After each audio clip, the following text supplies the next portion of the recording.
Festival budaya merupakan acara yang sangat menarik. Mata dan telinga kita dimanjakan dengan pertunjukan budaya dan musik tradisional. Semuanya bisa dinikmati karena kita bisa melihat dan mendengar. Oleh karena itu, bersyukurlah selalu kepada Tuhan. Tahukah kalian bahwa manusia membutuhkan cahaya untuk melihat? Adapun telinga bisa mendengar karena menangkap bunyi. Lalu, bagaimana proses melihat dan mendengar dapat terjadi? Bagaimana pula cahaya dan bunyi berperan dalam proses ini? Yuk, kita pelajari proses melihat dan mendengar pada bab ini. Tujuan pembelajaran 1. Menjelaskan sifat-sifat bunyi dan cahaya melalui percobaan sederhana. 2. Mendemonstrasikan bagaimana sistem pendengaran dan penglihatan manusia bekerja. Dalam kehidupan sehari-hari, kita tidak lepas dari yang namanya cahaya. Bahkan, kalian bisa melihat karena adanya cahaya. Kolam renang terlihat lebih dangkal karena ada pengaruh dari sifat cahaya.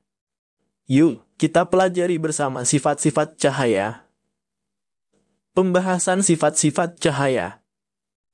Masih ingatkah kalian tentang sumber energi cahaya terbesar di bumi?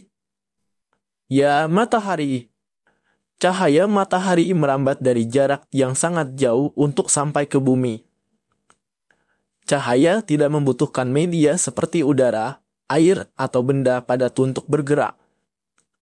Matahari bukan satu-satunya sumber cahaya. Lampu dan api juga menghasilkan energi cahaya. Yuk, kita pelajari bersama-sama sifat cahaya. 1. Cahaya merambat lurus dari sumbernya, cahaya merambat atau bergerak lurus. Kalian bisa melihat cahaya matahari merambat lurus saat melewati celah-celah kecil seperti gambar di bawah. Di ruangan yang tertutup dinding, cahaya hanya bisa masuk melalui celah yang ada. Bisakah kalian melihat rambatan cahaya yang lurus? 2. Cahaya bisa dipantulkan kita, bisa melihat karena cahaya memantul dari benda ke mata kita. Jika tidak ada cahaya, maka tidak ada pantulan yang diterima oleh mata. Ketika kita bercermin, cahaya dari lampu merambat ke cermin. Lalu, cahaya tersebut dipantulkan ke mata kita. Akhirnya, kita bisa melihat diri kita serta apa yang ada di belakang kita. 3. Cahaya bisa menembus benda bening kita, bisa melihat jelas melalui kaca jendela. Namun, kita tidak bisa melihat apa yang ada di balik tembok. Mengapa demikian? Perhatikan gambar di bawah ini. Apakah kalian bisa melihat perbedaan ketiga benda pada gambar tersebut? Apakah di sekeliling kalian ada benda-benda bening, buram, dan gelap?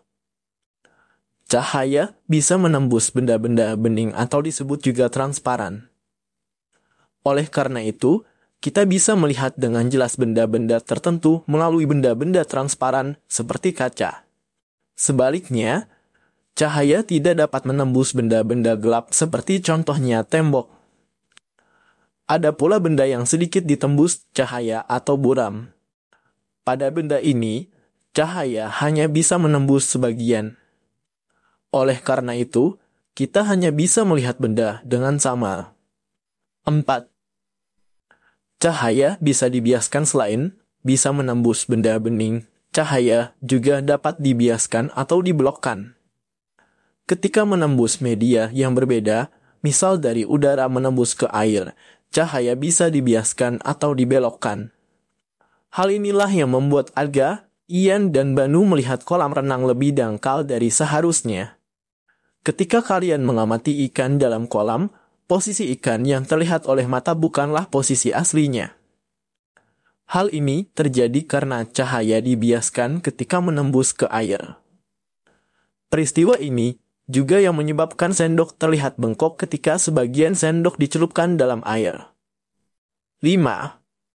Cahaya bisa diuraikan. Tahukah kalian bahwa cahaya putih merupakan gabungan dari berbagai macam warna? Cahaya matahari merupakan salah satu contoh cahaya putih. Cahaya ini bisa diuraikan menjadi warna pelangi menggunakan prisma transparan. Cahaya yang menembus prisma akan dibiaskan dan terurai menjadi warna-warna pelangi. Pernahkah kalian melihat pelangi? Kapan pelangi terbentuk di langit? Pelangi terjadi ketika hujan diiringi dengan sinar matahari.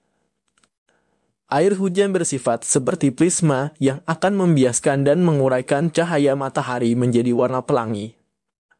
Kalian juga bisa membuat pelangi sendiri dengan bantuan kaca dan air. 6.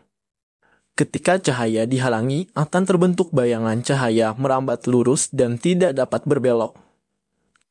Ketika cahaya mengenai suatu benda, maka cahaya yang terhalang benda akan membentuk bayangan. Perhatikan kedua gambar di bawah ini. Itulah pembahasan tentang topik untuk selanjutnya, yaitu pembahasan refleksi dari sifat-sifat cahaya beserta jawabannya. Terima kasih. Jangan lupa subscribe, like, and comment.